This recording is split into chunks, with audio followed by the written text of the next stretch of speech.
Hello, मैं अलकेश वासने, urban pro पर registered music teacher हूँ और मुझे लगभग 16 ईयर का अंडर ग्रेजुएट स्टूडेंट्स को पढ़ाने का एक्सपीरियंस है।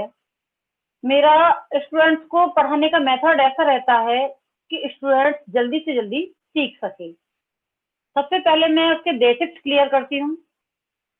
बेसिक्स क्लियर करने के बाद में ही ये पता लग जाता है कि स्टूडेंट्स किस तरह से सीख पाएगा। तो जैसे स्टूडेंट जल्दी से जल्दी सीख सकता है, उस मेथड को मैं अपनाते हुए उसे जल्दी से जल्दी सिखाने का प्रयास करती हूँ। और मेरे जो ऑनलाइन स्टूडेंट्स हैं अर्बन प्रो के, उनमें भी 4 क्लासेस में ही बहुत कुछ सीख चुके हैं बच्चे जो बिगिनर हैं। बिगिनर होने के बावजूद 4 क्लासेस में कीबोर्ड बजाना सीख गए हैं और बहुत कुछ उनकी क्वेरी सॉल्व हो गई हैं, जो कि आप रिव्यूज में देख सकते हैं।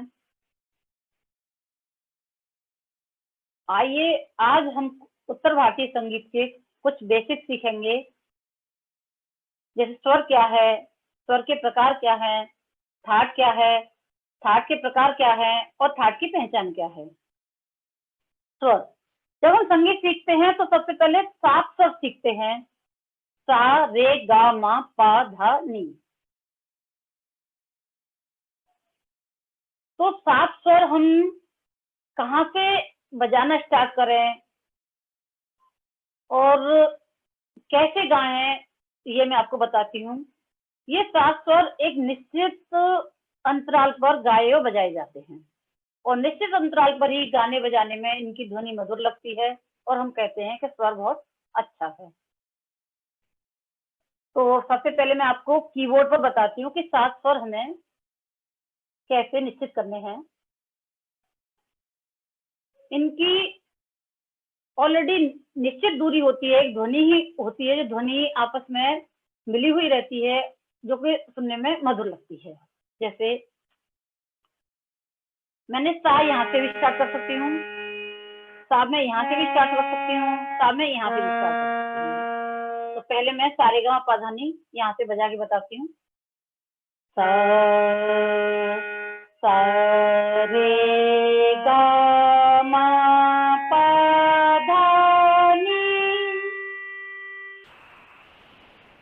ये मैंने 7 स्वर बजाए, तो हर एक स्वर के बीच में स्वरों को छोड़ा था। जैसे सा के बाद मैंने रे बजाया तो एक स्वर छोड़ा, गा बजाया तो एक स्वर छोड़ा, माँ के लिए एक स्वर भी नहीं छोड़ा, पा बजाया तो एक स्वर छोड़ा, धा बजाया तभी स्वर छोड़ा और नी बजाया तब भी स्वर छोड़ा, क्योंकि निश्चित दूरी पर ही हमें 7 स्वर बजाने हैं।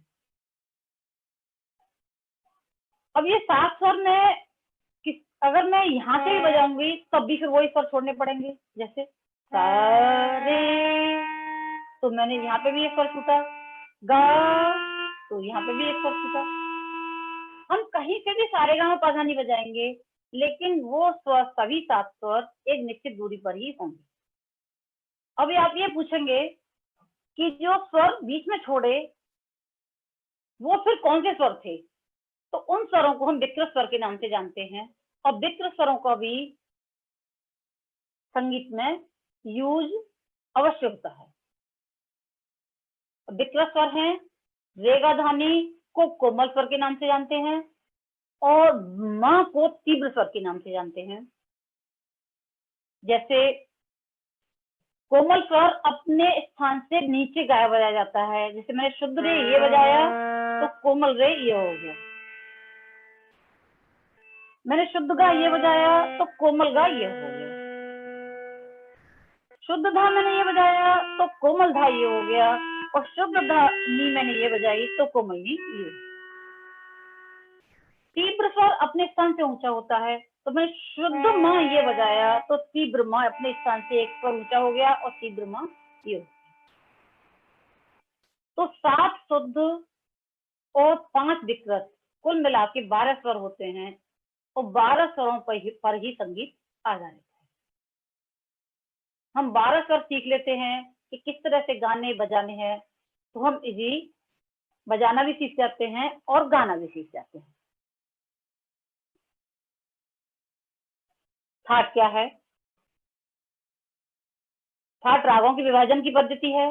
जो भी हम गाते बजाते या सुनते हैं तो वो गाना किसी न किसी राग पर आधारित होता है और राग किसी न किसी थाट में होता है।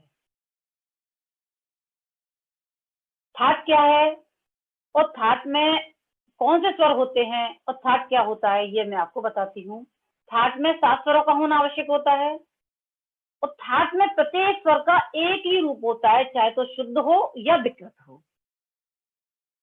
और उत्तर भारतीय संगीत के 10 थाट हैं जिनमें के सभी राग विभाजित है। प्रत्येक राग किसी न किसी थाट में अवश्य आता है और 10 थाट हैं उनके, उसको मैं आपको बताती हूँ। जैसे सबसे पहले बिलावल थाट को लेती हूँ तो इसमें सभी स्वर शुद्ध लगते हैं, न कोई कोमल स्वर लगता और न कोई तीव्र स्वर लगता। जैसे किसी भी गाने में सभी स्वर शुद्ध यूज हो रहे हैं तो वो बिलावल थाट के अंदर ही आए। कल्याण थाट में तीव्र मां लगता है और सभी स्वर शुद्ध होते हैं तो तीव्र मां के अकॉर्डिंग हम पहचान लेते हैं कि ये कल्याण थाट है। खमाज थाट में नी कोमल लगता है और सभी स्वर शुद्ध लगते हैं। काशी थाट में गंधार और निषाद ग और नी स्वर कोमल लगते हैं और सभी स्वर शुद्ध लगते हैं। आसावरी थाट में गा धा नी ये तीनों ही स्वर कोमल लगते हैं और सभी स्वर शुद्ध लगते हैं। भैरव थाट में रे और धा स्वर कोमल लगते हैं और सभी स्वर शुद्ध लगते हैं। भैरवी थाट में रे गा धानी स्वर कोमल लगते हैं और सभी स्वर शुद्ध लगते हैं। मारवा थाट में रे कोमल और मां तीव्र लगता है और सभी स्वर शुद्ध होते हैं। पूर्वी थाट में रेधा कोमल और मां तीव्र होता है और सभी स्वर शुद्ध होते हैं। और तोड़ी थाट में रे गाधा कोमल और मां तीव्र होता है और सभी स्वर शुद्ध होते हैं।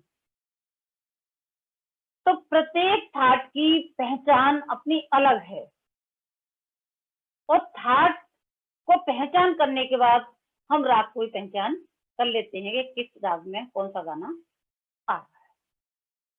तो मैंने आज आपको थाट के बारे में बताया और मुझे उम्मीद है कि आपको समझ में आया होगा, स्वर का पैटर्न भी समझ में आया होगा और थाट का भी समझ में आया होगा। तो अगर आपको मेरा पढ़ाने का मेथड अच्छा लगा हो तो आप मुझसे कांटेक्ट कर सकते हैं अर्बन प्रो के थ्रू। और 2 क्लासेस में ही समझ जाएंगे कि मेरा मेथड क्या है और मैं किस तरह से स्टूडेंट्स को समझ पाती हूँ और स्टूडेंट्स के अकॉर्डिंग सिखा पाती हूँ। Okay, thank you.